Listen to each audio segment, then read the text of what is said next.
time thinking and talking a little bit about what are some ways that we can get after some staffed Interp. So we have lots of time and space to put together things like interpretive maps and pamphlets and signs and waysides. So waysides are exterior signs and exhibits.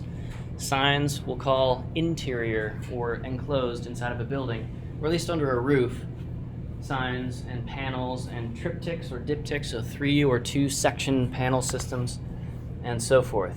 Posters, all of that stuff, we have plenty of time and space to put together. And so we'll go into some pretty boring, crunchy technical details of, do you use a white background or do you use an off-white background? Do you use white text on a black background when you have sunlight hitting this thing and burning into people's retinas and so forth?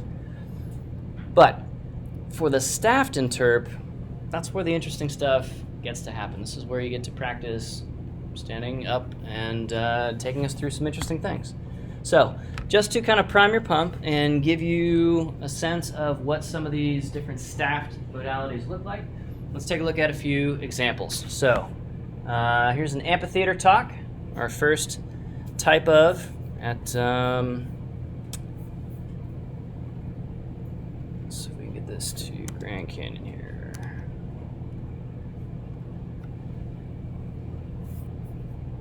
All right, so this is at 7,500 feet. This is close to sunset.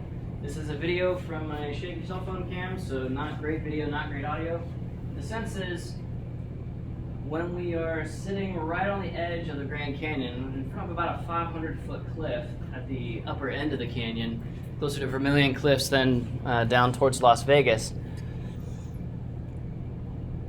now we can really talk about some stuff. And yeah, we're not necessarily walking around, so it's it feels a little bit more passive maybe than going on a guided hike or participating in a skills demonstration of firing a Civil Warrior cannon or something like that.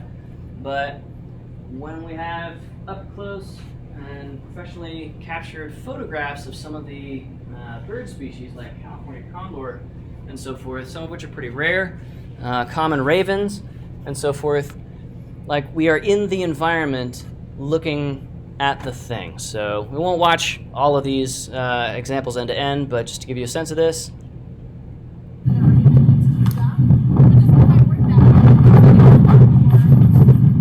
audio is not great, right? Because it's windy on the rim of the Grand Canyon. What a great place to talk about birds. And it's windy like this every single day at this time of day. For important fluid dynamics reasons. And that has real consequences for the bird species here. So, the Latin principle for talking about birds in a spot where you can see the birds like over her shoulder as they're doing their evening thermal soaring, what's it called? It's going to be the Latin principle of esse quam videre, to be rather than to appear. So instead of having, or in addition to having, really nice photos, really nice curated videos, multimedia experiences even in the visitor center. Like there's a 360 projection screen. It's a spherical projection screen. And you can sit on it and look at it from any direction inside the visitor center, like a mile from here. It's different when you're sitting out there looking at the thing. And you might not see any birds. It might be a cloudy day, it might be a wildfire kind of a day, in which case you can probably cancel this and schedule something else upwind of the fire, and so forth. But this is the thing, like sitting out here doing this a lot better than even being in the visitor center 1 mile away, okay? This is expensive. It's time consuming to put staff out there, to pay somebody all in expenses and training and paycheck and benefits $100 grand a year versus putting much the same information on a $1,000 sign. Does that make sense? But relatively few people's lives are going to get changed by reading a sign. We see a lot of signs that aren't meant to change your lives, and so the instinct can be to let Interp signage not change your lives either. But talking with a real life human being, there's a ton more that's going on. So her posture, her uniform, the flat hat, the gray and green, the site location, this is an official National Park Service surveyed, designed, installed, and maintained site, and so forth. All of this is coming together to become a part of the story, the discussion here. So, the importance of the site, the posture, her tone of voice. Is she being very sarcastic? Is she speaking in as hushed tones as possible in the wind? Is she being real jokey about it? This is called peripheral route to persuasion.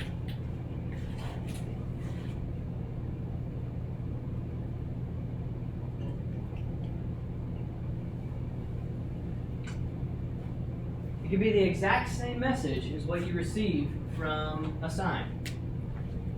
But the fact of it being a live human being taking their very precious time and energy to talk with you about something, well, that probably means it's pretty important. In the same way as when you see a patrol ranger driving around the campsites, as a live ranger instead of just a bunch of security cameras looking at you 24/7 in a campground, it's a different message. Collectively, that's called the peripheral route to persuasion versus the central route, which is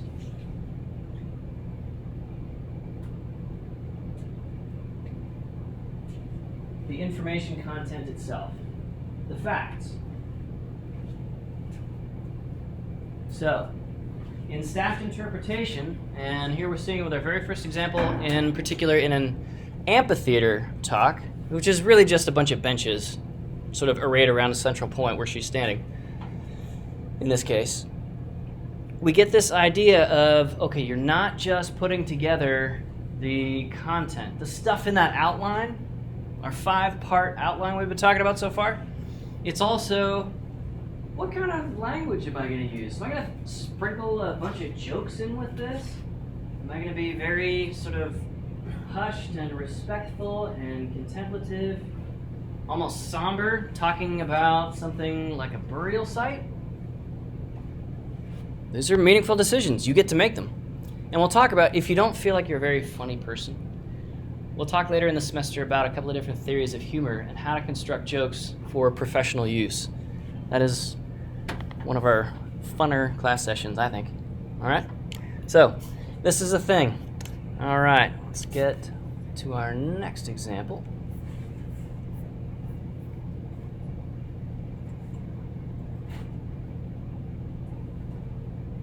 Here is Amphitheater interpretive audio at Mammoth Cave from a couple of years ago.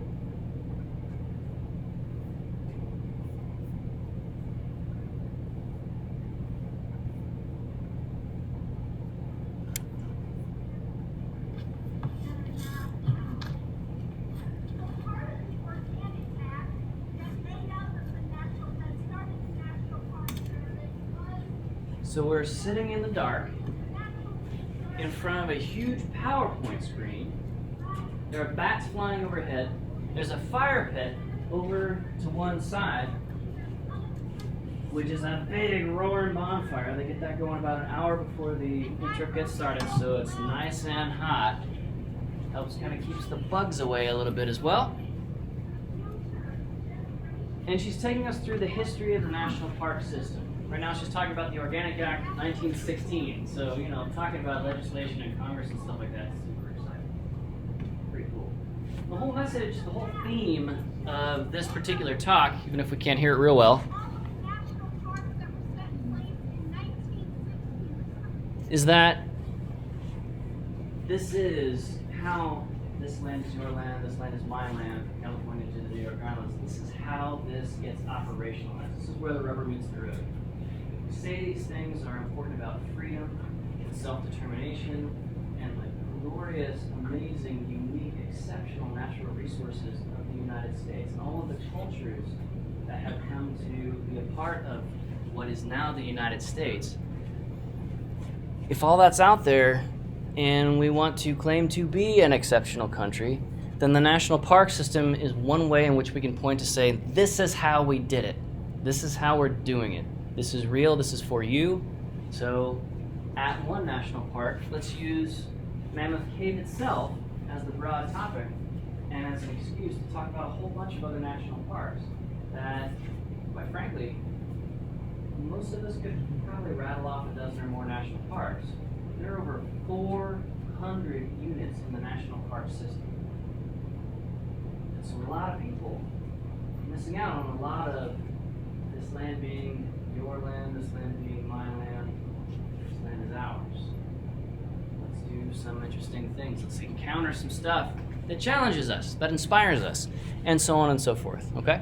So, for an hour, we sat in the twilight, watched bats fly overhead, skimming off the mosquitoes, trying to feed on us, and got to get into some fun discussions about other national park sites. It was a little bit weird, though. Like, I don't know, sitting and watching a slideshow of parks in a park is like, I'd rather just like go be in the park and do things. So it was a little bit passive for my taste, but you know what? I'm not the target audience for something like this. I am sort of outside as somebody who teaches interpretation. I'm thinking about the interpretation as well as experiencing it. The target audience is folks who don't know much about parks yet. That's a wonderful invitation to say, hey, this really is yours. Come check it out with us. Let's do this thing. Okay. Cool. So, at Denali National Park, where the, this is bits of the Alaska range, so the peaks right there in the background are 7,000 to 8,000 feet tall. And Denali, which is sort of over out the direction of the windows in this classroom, so the Alaska range is like this, 7,000 feet, and then Denali is to scale like this. The Rockies would be about here, 14,000 feet, and Denali is 21,000 plus. This is a very dramatic place to go look at wildlife, and the bears here are larger than what most people are used to. So it's exciting. It's different. It's a little bit scary. Like, these are the bears that with a single swipe can physically decapitate a human being. No problem. The hind paw of an adult boar male grizzly bear stretches from my waistline to just below my chin. So heel to toe, if you want to think of it that way. Palm to claw. These are big. And they're, in many cases, in this short, like, 8 to 12 week summer season. That's like fall, spring, and summer combined in 12 weeks or so up in Alaska here, southern central Alaska. That's their window to eat a whole bunch of calories to make it through the entire rest of the year. Okay, so they are close to the road. It's pretty exciting stuff, and as you can see, we got 300 to 800 millimeter spotting scopes. We can zoom way in and start counting what's going on there, okay? So, the Park Service knows that this is a thing. The Park Service understands that this is an organic, this is a ground up, this is not a scheduled thing. It's, hey, let's pull off the Park Service shuttle bus vehicles, which are the only vehicles allowed on this road for reasons of grizzly. When they run into close to the road here, it's most likely to be a sow grizzly, a female mother grizzly, and one or more cubs. They shelter near the road because the boar grizzlies like to stay away from there, and boar grizzlies will kill even their own male offspring to reduce or eliminate sexual competition. It's a pretty hard scrap of life if you're a grizzly bear up there. So the grizzlies press up real close on the road, and the Park Service lets the bus drivers take about 6 hours for this reason right here. 6 hours to go 70 miles from Polychrome, from Toklat to Polychrome, out to sort of a wilderness lodge at the other end of the park that got grandfathered in. It's a big old hotel, stick-built log cabin type hotel.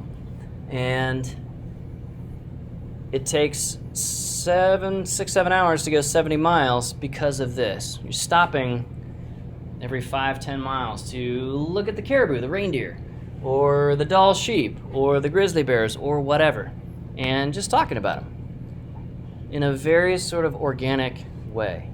And yeah, a lot of the tourists coming through for the first time, they're going to have a lot of the same basic questions.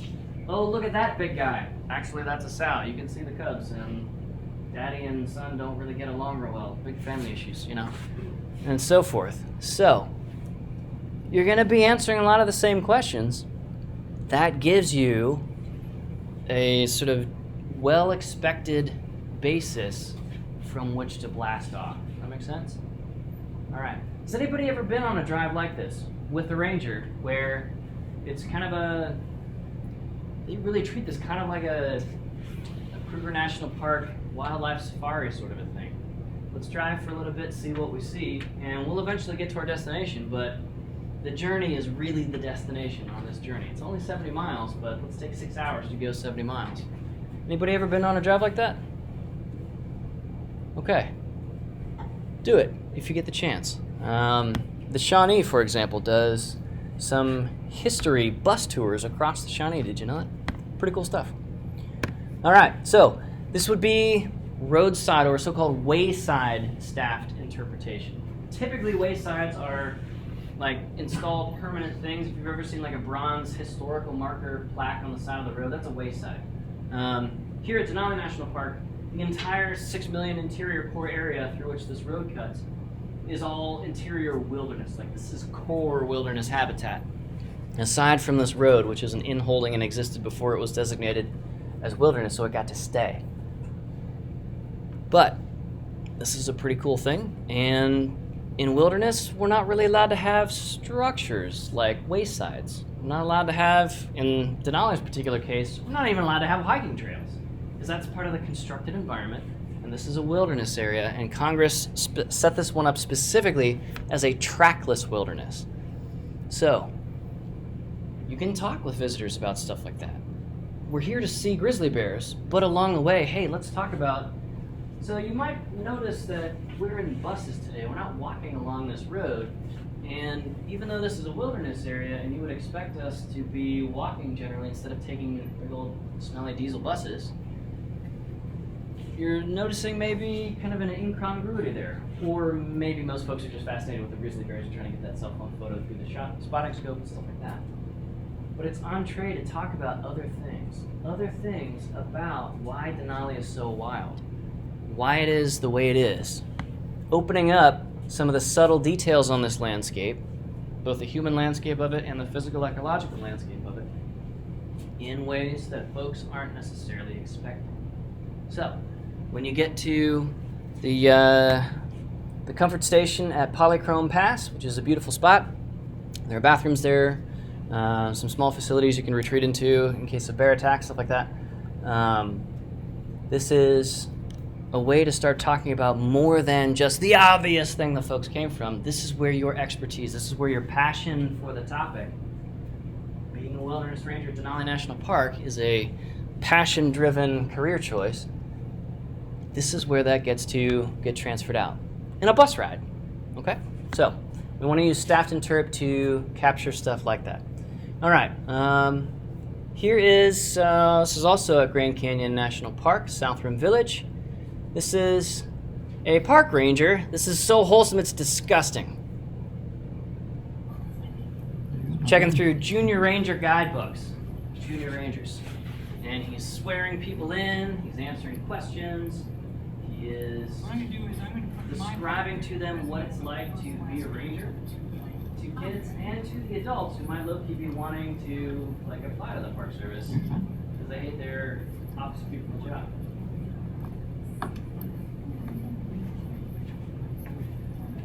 Okay. So, this is one stop along a guided hike.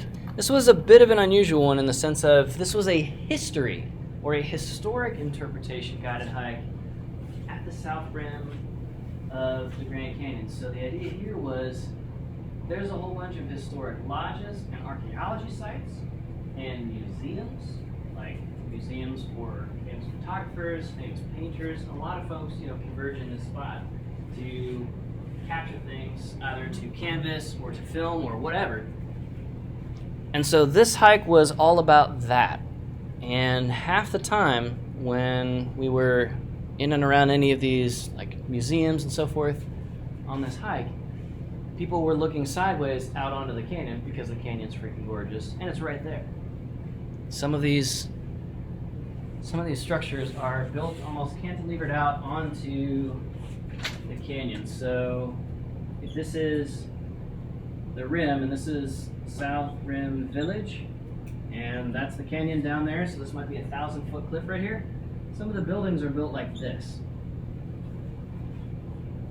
And so it's a pretty cool, unique way to not just look at some world-class photography and painting and so on and so forth, talk about the rich history of naturalists and geologists and so forth, kind of the human uses of the canyon. It's also got that weed array, that sense of, okay, this is the real thing. So this photo you see right here, it was taken 200 yards over your left shoulder. Pretty cool. So our next stop on this hike will be to stand in the spot where Ansel Adams took this photograph. And you can recreate it with your Windows phone. I know nobody uses a Windows phone anymore, but whatever. Okay. Moving on.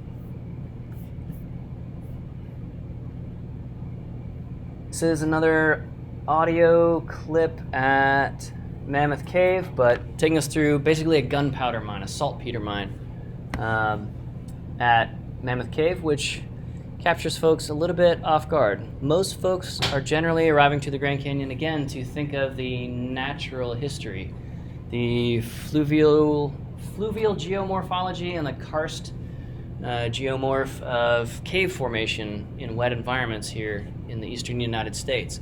But there's a ton of human history going back thousands of years inside the caves. Pretty cool stuff, so we won't spend a whole lot of time on that one. Skills demos are one of my favorite kinds of environmental interpretation of the staffed variety. This is where you're not just talking and walking, you are doing something, or walking folks through how to do something for themselves. It could be anything from backpacking, how to pack a pack or set up a tent.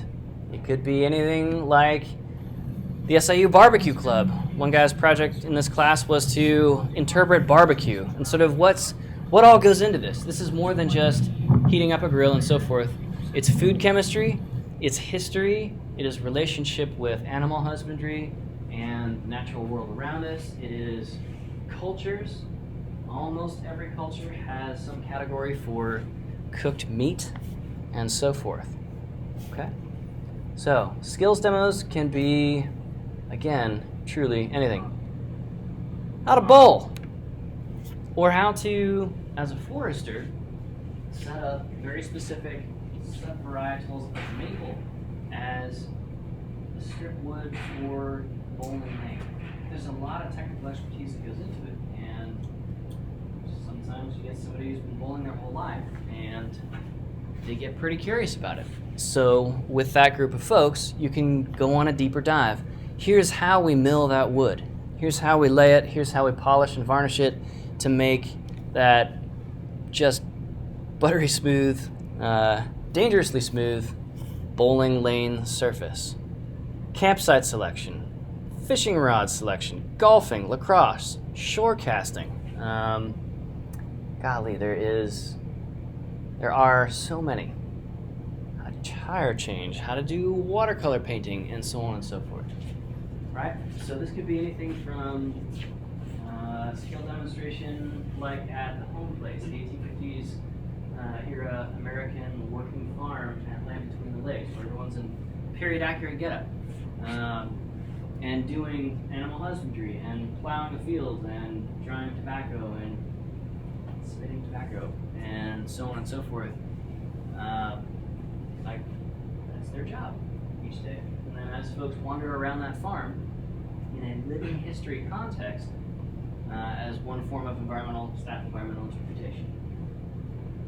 Each individual thing that they are doing is a skills demonstration. So last time we were in Land Between the Lakes this past summer for summer camp, a couple of us kind of stood around and talked with a guy who was sitting on the porch of one of the 1850s cabins in his 1850s like farmer getup, and he was picking seeds out of cotton, which was pretty appropriate for the 1850s. one of the many important reasons of the Civil War getting fought was over industrial versus agricultural kind of power balance in the United States. And cotton was a huge driver for that. So southern cotton farmers were selling cotton raw materials to mills, clothing mills in England, and the North cut that off with the naval blockade and helped start the Civil War, right? So, like, sitting on a porch, picking little seeds out of these fuzzy cotton balls, it takes on this whole other depth. It's like, okay, yeah, this is part of the process. And then Eli Whitney inventing the cotton gin to kind of time through and comb through and pull out the seeds automagically. You do the work of like 15 people at a time, one person just hand cranking it. It's a really big deal, and that caused that triangular trade, slave trade, cotton production to explode in the South and pressurize that whole problem even further. So, you can talk with somebody about that stuff.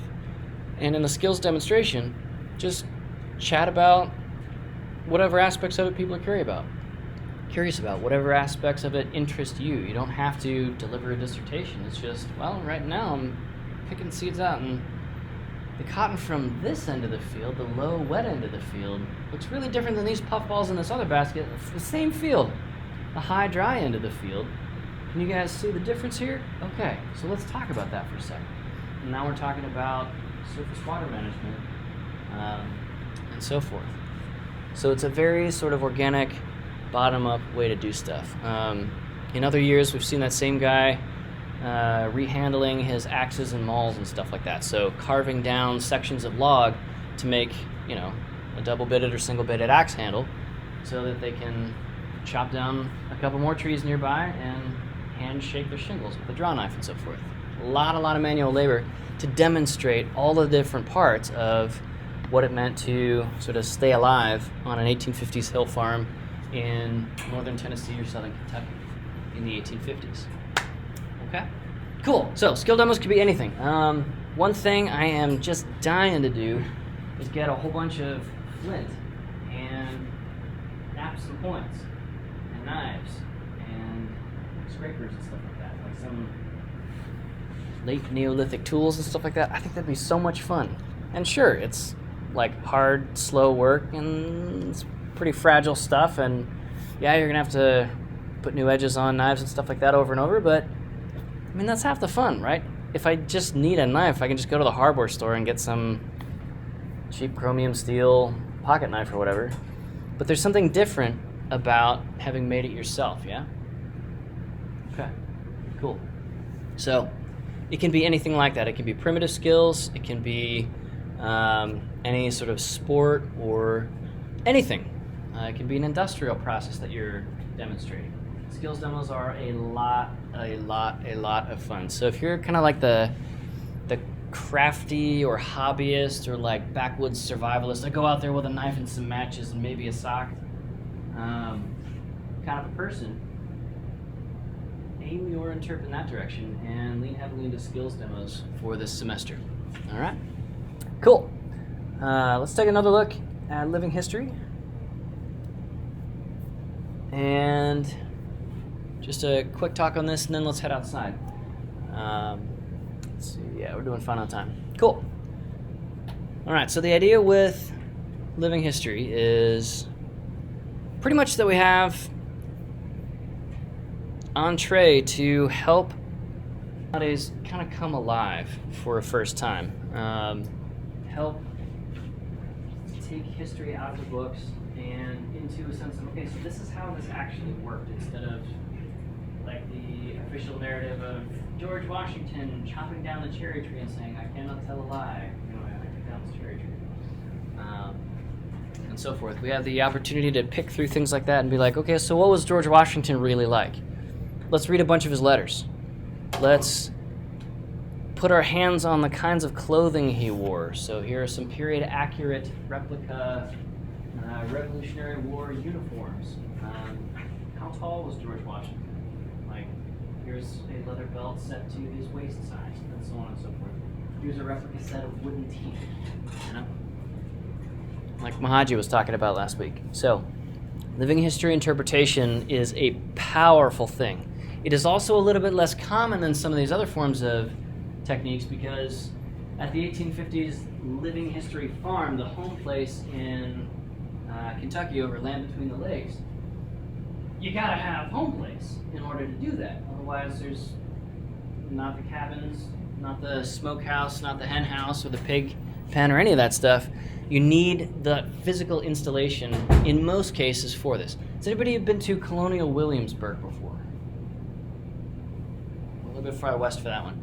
That's another living history place that some folks have seen in the past. At times, places like Gateway Arch will have living history interpretation, but that tends to be fairly irregularly scheduled based on the interests of the interpreters working there.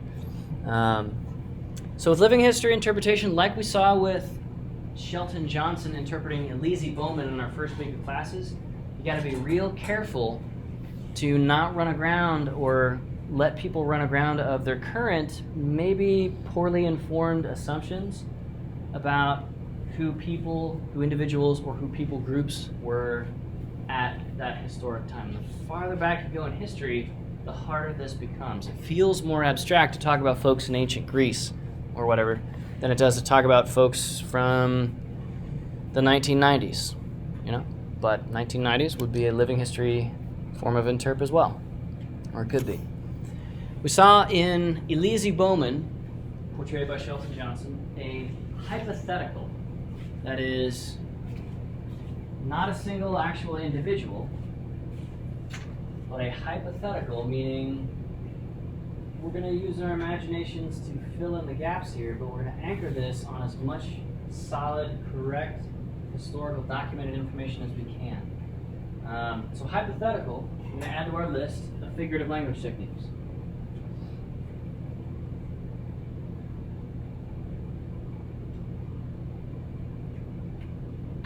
Hypotheticals are going to show up in living history interpretation a lot because we don't necessarily have complete biographical information on the families of the individuals that lived and worked at the original locations, the original construction of the facilities, the buildings that the 1850s home place living history farm was made from.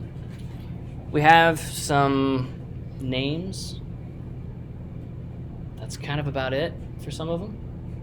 And we can make some inferences on what we know from things like county censuses back at that time and so forth. But we're going to have to fill in some gaps. And we can fill in a lot of those gaps with things like skills demonstrations. Well, we know that Joe Smith or Jane Smith,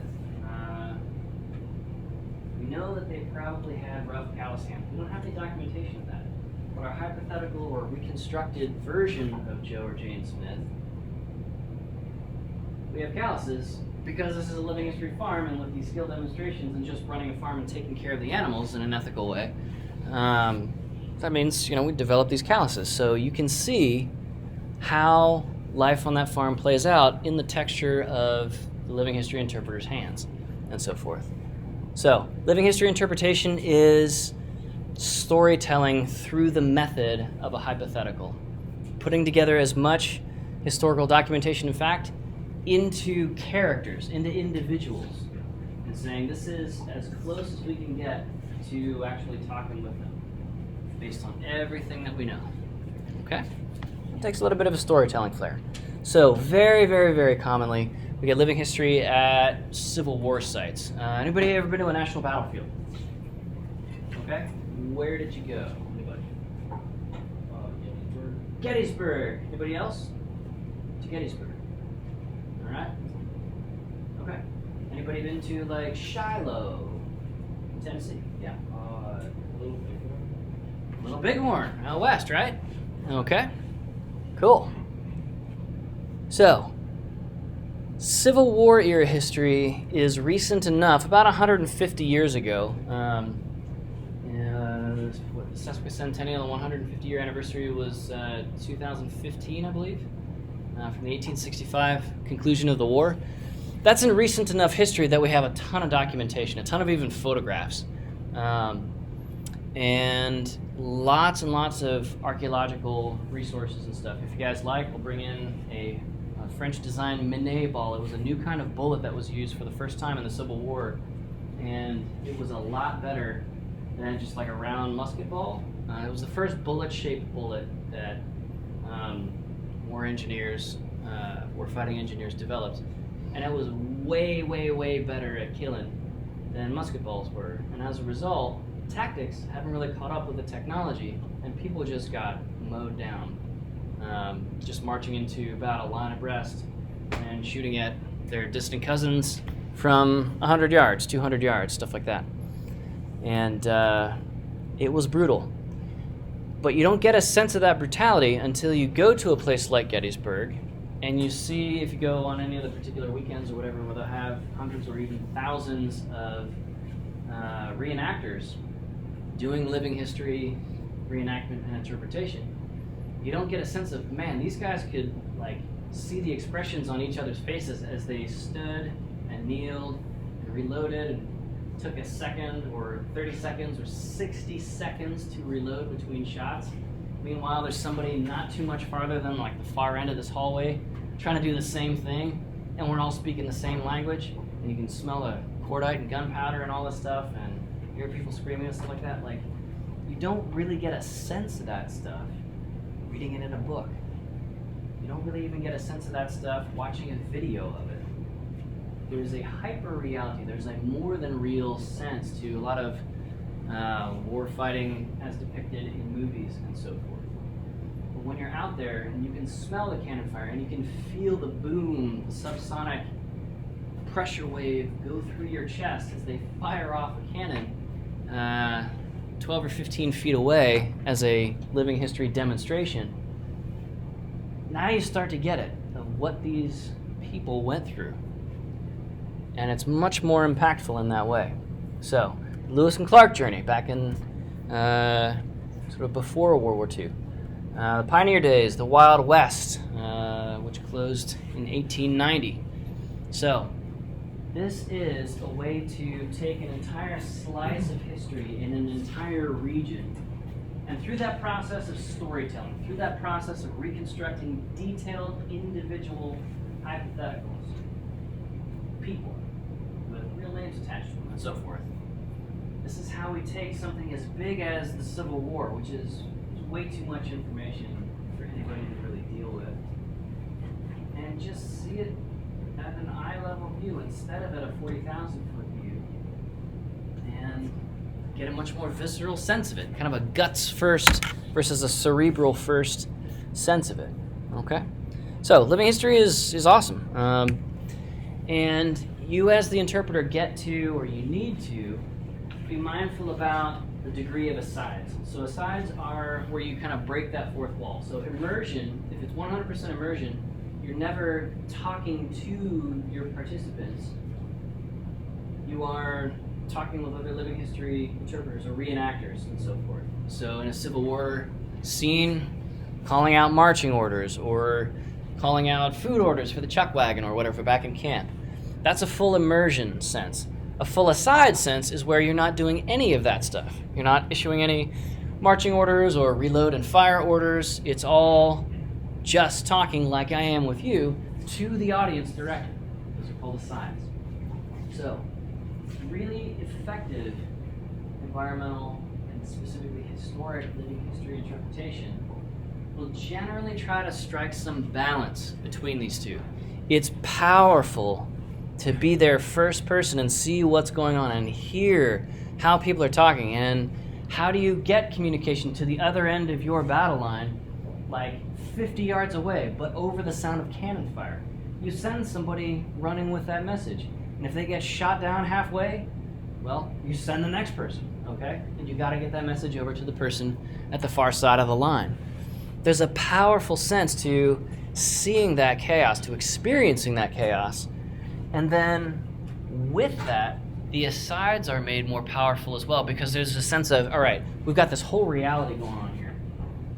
Let me pause that for a second, step out of it, just step sideways for a moment and say, so now do you see what these men and women were dealing with? They were up against. what the fog of war really is gun smoke, and it is vaporized fluids from bodies that have been blown apart by cannonballs and so forth. Fog of war is a thing, and it's not just information asymmetry. Okay? So, the immersion makes the asides powerful. The asides interpret the immersion. So this is what you're seeing, this is what you're hearing, this is what you're feeling in your chest, and so forth. And sort of bringing it alive to folks. Okay? Cool. So, let's talk about authenticity and professionalism. So, please don't do fake accents. Please don't create distracting realism in the form of things like body odor or acting. There's a very, very sharp division. There's a real wall between acting, like in a stage show. My wife and I went and saw the Clue stage show at the Varsity Theater this weekend. It was a very romantic day, lots of fun. Can recommend. Super cheap tickets too. Anyway, but there's a sense of somebody is on stage and performing, versus in living history, you're simply inhabiting that person, that hypothetical. You're not acting. You don't have a big monologue or something. You're just answering questions from that person's perspective in dialogues with school kids that have come to see that day. You are doing skills demonstrations as that person would have done them in that moment, because that's how you're making your lunch that day, over a campfire in a crock pot in a Civil War reenactment camp, and so forth. So it's all of the real things without any of the distractions, without any of the inauthenticity of trying to ham it up, all right? We consider that really pretty disrespectful to the source matter and disrespectful to the memory of the real people behind the hypothetical that you're portraying. Okay? Cool. So, if you're in a forestry program, because you'd never be caught dead on stage, this is still okay. You're not acting. You are portraying. You are having conversations with your guests, with your participants, from the perspective of somebody in that historic setting. Okay? One thing that is very, very, very sensitive is, what is that person's worldview? So if somebody in the hypothetical setting has, or would have had, authentically would have had, a perspective or sentiment or statement that would be received by any possible of your participants, your audience members, your visitors that day, there is in any way a chance for you to traumatize by authentically portraying someone's limited worldview, their prejudices, that's a good moment for an aside. Yeah? So, authentically inviting folks into the setting, the scene, the lived experience of your hypothetical person from Living History Interp doesn't get to cross the safety boundary. You don't get to cause any harm. And it's a way for folks, for any of the other voices in that setting to also get surfaced. So you heard how Shelton Johnson was using terms to refer to African American soldiers that we considered pretty offensive in everyday conversation here. So that's a good moment for an aside, and just say, hey, you know, this is the language that could have been used at that time, and for a lot of reasons we don't do that anymore, but just want to sandbox that and say, hey, this is how it was back then. Can you see any other ways in which life has changed from then till now? From this experience that you are confronting here out of the 1850s, or the 1860s with the Civil War. Has anything changed since then? And then you open it up into a dialogue, and we're back into dealing with sensitive topics and so forth. And you're creating space and holding space for everybody to add their experience to the discussion, instead of just telling people what to think or just traumatizing people straight up by going hammer down on prejudicial or offensive or things that have not aged well. All right, cool. Moving on. We want to understand that there's a lot of background research. So if you'd like to nerd out on like Civil War history or something like that, like you've got your own private library of stuff, you can recite orders of battle for Gettysburg or whatever. So lists of units, their positions, their maneuvers, the war material that they use, casualties, effective fighting strength, and so forth, collectively called order of battle. If you like that kind of thing, living history is for you. You get to nerd out super hard on this stuff. And the archives, the first-hand documents, the journals of some of the soldiers killed on that battlefield are in the historic archives at Gettysburg. So when you hire on there to be a living history interpreter, you get to go into those archives. You put on the fancy non-acid archivist gloves and very, very gently read through the first-hand documents, some of them still splattered with blood and so forth, and get real clear on the intimate details of what it was like to be in that space, so that you can synthesize and condense all those details into one personality, you, or the one that you're hypothetically presenting, and be authentic, be correct in portraying things. Like, what was your perspective on life expectancy? In 1865, most folks didn't expect to live to 80 years old. And now, some of us might be kind of upset if we only made it to 80. Some of us. All right? There is a studied ignorance, if you can't see this at the back of the room here, there's a studied ignorance of anachronism. That is, when you are in your Civil War getup and so forth, and some of your visitors have like their Hasselblad camera or their Sony A7 or something like that, and they're taking like pictures of you, it's as if that doesn't exist. It's cutesy and funny the first 500 times when you ask one of your guests, oh, what is that? When they pull out their cell phone to take like a selfie with you or something like that. Like in the 1850s, you have no idea what that is. In the 1860s, you know, cell phones aren't going to be around for over 100 years. But after a while, it's like, okay, oh, what is that? It's a smartphone. And you have the same conversation, you know, for the 10 millionth time. So after a while, generally, you just start to ignore that. You're aware of it, but it doesn't slow you down. It doesn't divert the conversation or anything like that. Just keep on keeping on. Okay, so studied ignorance is sort of like staying in character. Okay, cool. All right. At that time, it takes some reconstruction to understand what do people think about fundaments of science theory that most of us these days take for granted. Things like theory of evolution. That came about in the mid 19th century, around the time of the Civil War. And so, yeah, if you're playing an officer who has studied at a university, who is cross-trained in civil engineering, forestry, and war fighting, and cavalry riding, and so on and so forth, you might be up to date on the latest scientific theories. At that time, the theory of evolution was a razor cutting edge new thing and sparked a huge amount of debate. But maybe that word hadn't gotten to you because you're out, you know, fighting a war and so forth. So, not just is the clothing, not costume, but clothing that you're wearing, is it period accurate using correct materials and so forth, and you're going to be out there on rainy days too, so you're going to learn what cotton versus linsey woolsey versus wool uniform material felt like. Like that's fairly easy to research and get correct, that's well documented.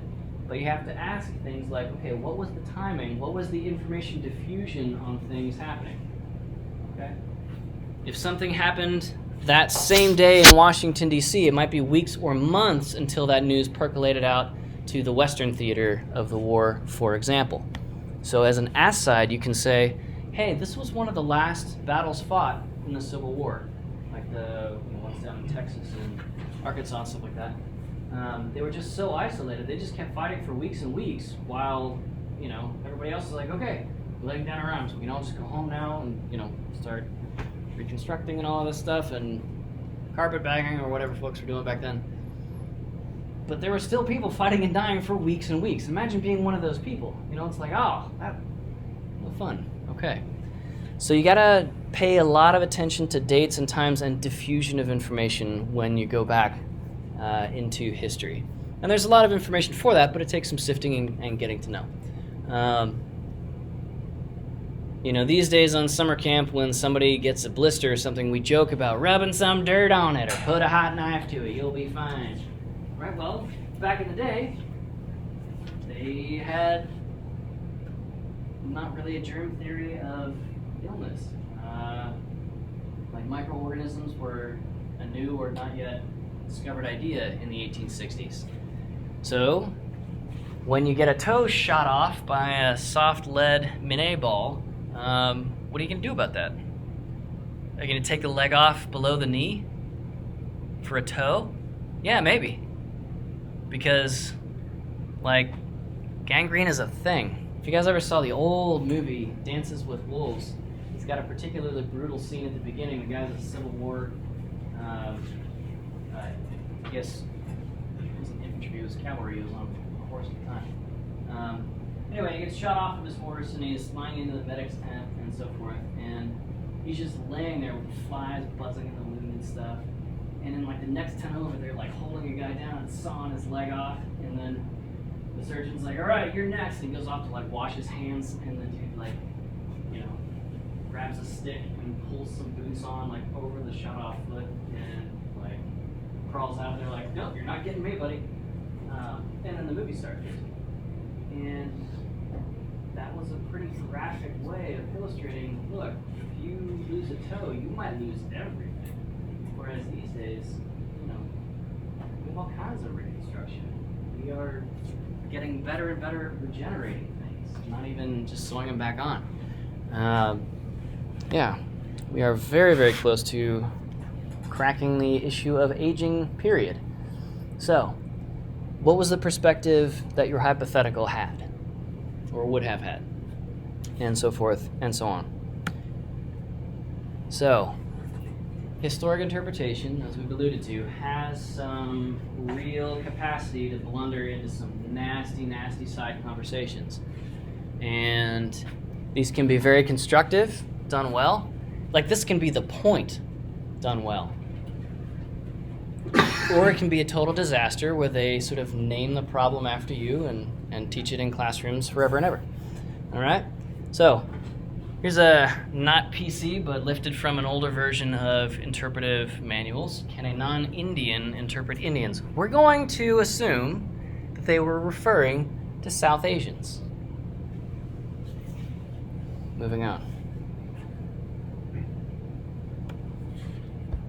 So, here are some good guidelines for that. There's a pair of Russian ice dancers in a pretty tone-deaf portrayal of high-latitude indigenous folks in northern Russia, Siberia. So, to the extent that you can, you need more information. And if you can get it from the source, a million times better than otherwise. Okay? In southern Illinois, we run afoul of this second point here. Back when so-and-so were here, well, a lot of them are still around. Okay? And so, done wrong, this can be a process called othering. Pretty familiar with what othering is? It's talking about somebody like you're not in the room and establishing sort of a theoretical or ideological distance from them and kind of reducing them to a label. We'll talk about labeling a lot in this class, both positive and negative uses thereof, but this would be a very, very negative use of labeling. We want to curate our sources extremely carefully. Extremely carefully. The further back you go, the harder you have to work at this, because there will be fewer sources against which to triangulate each other. So, for example, You may be familiar with the ancient Greeks, like the Spartans versus the Athenians, and Brad Pitt and Eric Bana wearing togas and stuff like, you know. Well, they had a lot of writing going on the Peloponnesus, the Greek peninsula. They recorded a lot of history about other cultures. Northern Africans, so the Carthaginians, the Egyptians.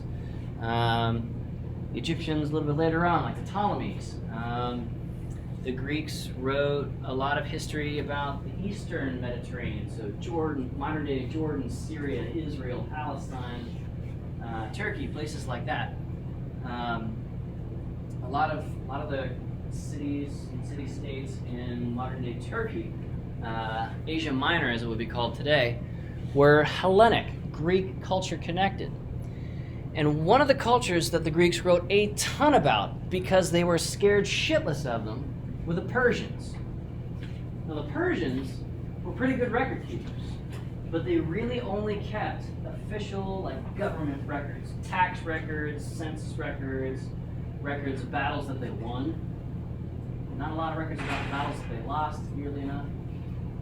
And so we have this really interesting and sort of bizarrely detailed picture of, and there are multiple Persian empires, Medos, the Medo-Persian Empire, the Persians, etc., Assyrians, Babylonians, all of those around those areas. Modern-day Iraq, Afghanistan, places like that. But as it turns out, the Persians were terrifying to the Greeks because they were really, really good, advanced technology at the time, and ferocious and well-funded militaries. And so they built a land bridge across a narrow section of the Mediterranean and invaded on foot. Like, it's hard bridge laying so you can get a single tank across these days. They did it across, like, part of the Mediterranean Sea. The Greeks were pretty freaked out about it. But the thing is, that was only half of the Persian experience. So most everything that we know about the entire Persian experience of the ancient world, between like 0 BCE back to about like 1000 BCE, and you know, again, the Assyrians, Medo-Persians, Persians, Babylonians, and so forth. Most everything we know is with a very, very, very Greek flavor to it. Or if we were a little bit more cynical, we'd say this has kind of a Hellenic stank to these historic records. Folks like Herodotus writing about the Persians get a super, super, super slanted version of what's going on. But that's also kind of the only written records that we have. When you look at the Persians from the other side, connecting out to the steppes of Asia and what would later become like the entire Mongol people movement from that whole side of things, turns out they were fighting as much or more in that direction that the Greeks had no idea was ever even happening. The Persians, that were the fear of the Greeks, they were terrified of these essentially barbarian, I wouldn't have used the term barbarians, that was a Northern African thing, but Barbary Coast. They were terrified of the steppe people, these nomadic folks who could ride and shoot at the same time. Like, if you ever saw like Goofy Movie 300 and how sort of bizarre and stylized the Persians were, that was the B team fighting against the 300 and Leonidas and like those rippled abs and the 300 workout and like glistening whatever. It was a pretty stylized movie based off the comic book. And like the other 60%, the A team was off fighting these folks that we don't have any records of. And they thrashed the Persians again and again and again. But the history doesn't record that. So we get this pretty slanted sense. So you have to ask hard questions that don't have clear answers sometimes, especially the farther back you go.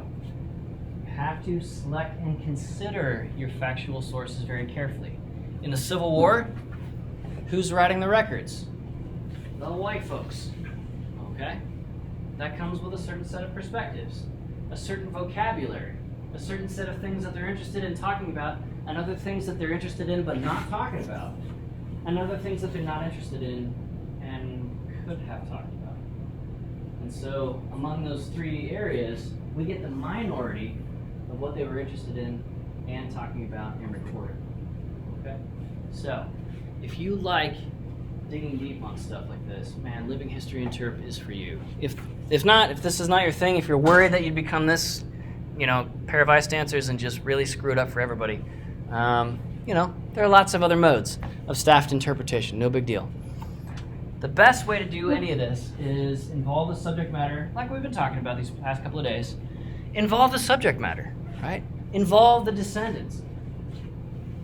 Do the work, do the hard work of respectfully requesting and seeking access to their records, which may not be recorded at all. It may be an oral tradition. There are other ways of knowing. Okay? But you know what? That's lots of fun. That's a ton of fun. All right. Cool. One or a couple more slides, and then let's finish this off here and take a break and head outside. All right. So the structure of living history interpretation. First off, you're probably going to be doing the tasks, doing the responsibilities, carrying out the day-to-day work of living on an 1850s farm or living in a Civil War reenactment camp or something like that. So you want to have that structure, that rhythm in mind. Like, I need to start making coffee at such and such time because it's going to take me an hour and a half to do it. With building the campfire and the whole list of things that just takes longer in camp. And so forth. So, the structure here is bigger. We're going to use that 5-part outline, and then each one of those thematic points is going to get expanded out into its own 5-part outline. This is a bigger structure than most because you're not leading a hike every hour. It's that you're just there in camp all day long, and people are coming by and chatting with you for 5, 10, 20 minutes, maybe half an hour if you really get somebody who's into it. And while you're making your coffee, or while you're field stripping your musket, or while you're refilling your powder horn for a demonstration, or lugging cannonballs to stack in the demonstration pyramid or whatever, you are asking and answering questions. And again, just like how any of our interpretation is not scripted, this is going to be more organic than most, okay? Because if you work up any kind of a long-winded speech about, okay, this is how I discharge and reload and charge and aim and discharge, the firing cycle of this particular Civil War era firearm or whatever, folks are coming up before that and seeing the start of the process and then wandering away partway through. Folks are coming in at the tail end of your previous demonstration and catching the tail end of it and maybe sticking around to see the beginning of the process and how it loops back on itself and so forth. So the ad hoc interaction is going to be a lot more interesting for you and for them instead of this like repeating 5-minute script. You're not a robot. This is not a Disneyland themed attraction.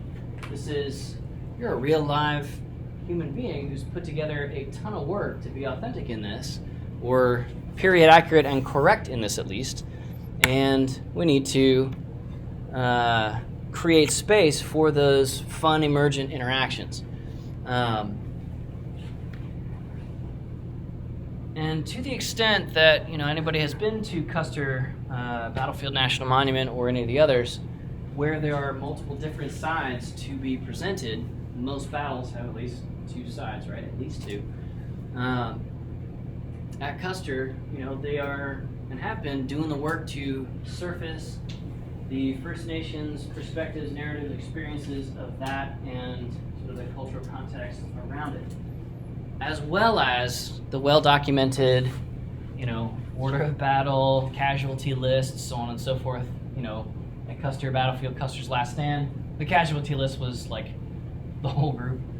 And so forth. So again, it's sourcing documentation, testimony, first-hand accounts or second-hand accounts, oral tradition passed down along a different way of knowing than we are used to, and so forth.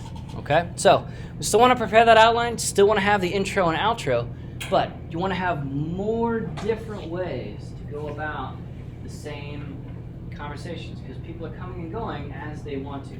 So another term for this kind of interpretation, specifically where you are sort of planted in your battlefield unit's camp, and you're making coffee or servicing your farm or whatever, or you're out in the field at one of the battlefield sites, loading, discharging, demonstrating the use of a field piece like a cannon or a grape shotgun, or the early hand-cranked Gatling guns. That's just going to be going in. Another name for this is called station interpretation. You're at that station, whether it's out of the battlefield or in the camp, or at Shiloh National Battlefield, they have one operating authentic cannon right outside the visitor center. It's not actually at the battlefield site. It's close to the cemetery, kind of at the back line there. But they put the cannon right next to the parking lot. They set off everybody's fire alarm, car alarms, 20 times a day, and it's a blast. Moving on. Okay. Last slide for now, and then we'll take a break and head outside. So, we want to keep in mind that this is folks who have come to enjoy and learn from you and experience and grapple with all of the things that your hypothetical portrayal is or went through. But they don't necessarily have a great guide through all of these things. With station interpretation, while you're kind of pinned in camp there and doing all kinds of cool stuff, they may not be real clear on, okay, so where do I go first? What do I do with my hands while they're loading the musket, right? I don't know what to do, right?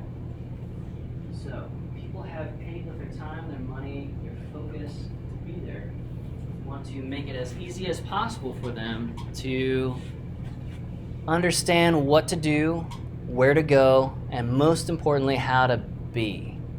So you are cueing them for, hey, this is a question and answer time. I'm going to ask you some questions and kind of wait for your answers. Not hypotheticals, not hypothetical questions or rhetorical questions, but interactives, conversational questions. Of course, you want to be absolutely maximally safety conscious. If anybody has a little kid or they brought a pet along on their battlefield walk, which is super normal, is there any physical way that little child who doesn't have a good sense of risk analysis yet, and won't until they're about 25, when that part of the brain develops? No, literally, that's the last part of your brain to develop, risk analysis. And it doesn't happen until you're about 25. So, that makes summer camp fun. Anyway, if there's any physical way that that child or dog off leash can, in any way, slip their little child leash, we have kids on leads these days. Have you seen those, bungee cords? Man, what a way to, that feels like a dehumanizing thing. Anyway, whatever. I was raised by wolves. If there's any way that that kid will do it, Murphy's Law is not that anything that can go wrong will go wrong, it's that anything that can happen will happen. So if there's a physical way for that child to access the cannon demonstration site, they will, sooner or later. Some of these battlefields have, multiple millions of visitors a year. That's a lot of little kids. And if even 0.1% are the ones jumping the split rail period accurate fence, but not functionally restrictive fence, then some kid's gonna do it. And 0.1% of a million people is thousands of little kids doing this, running out in front of cannons as everybody's watching this, and it's that whole slow motion, no, don't, and you're grabbing for the blasting cord of the wick to stop it from setting the cannon off. It's parents, I need you to have affirmative control of your youngins so that we don't send them to Jesus early, right? A cannon firing blanks is still a cannon firing. So, you need to determine what is the visitor's involvement with props and demonstrations. So at a living history farm, basically anything can kill you. So you can look, you can go into all the buildings, you can get right up against the demonstrations and so forth, but they are always the one doing the demonstrations, period. It's just a liability thing at a living history farm.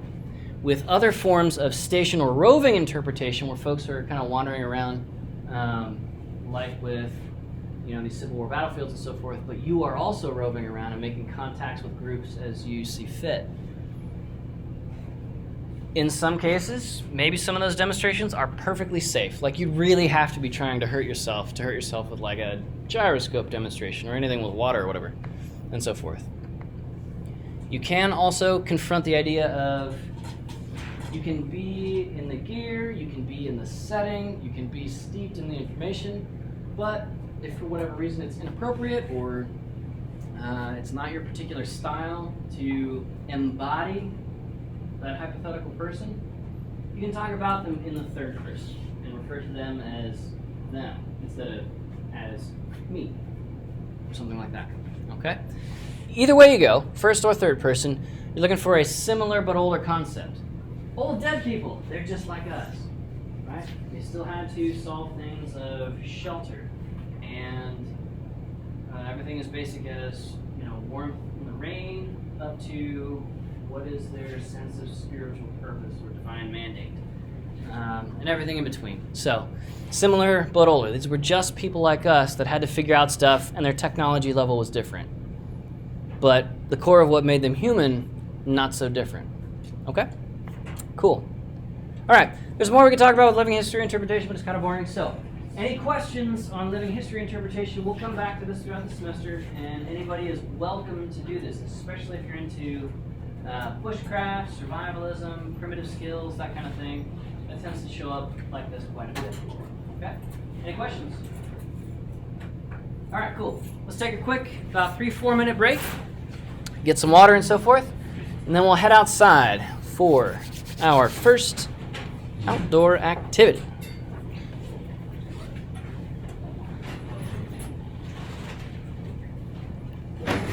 Self-guided interpretation. We're going to go poke some fun at some signs that we find around Campus Lake.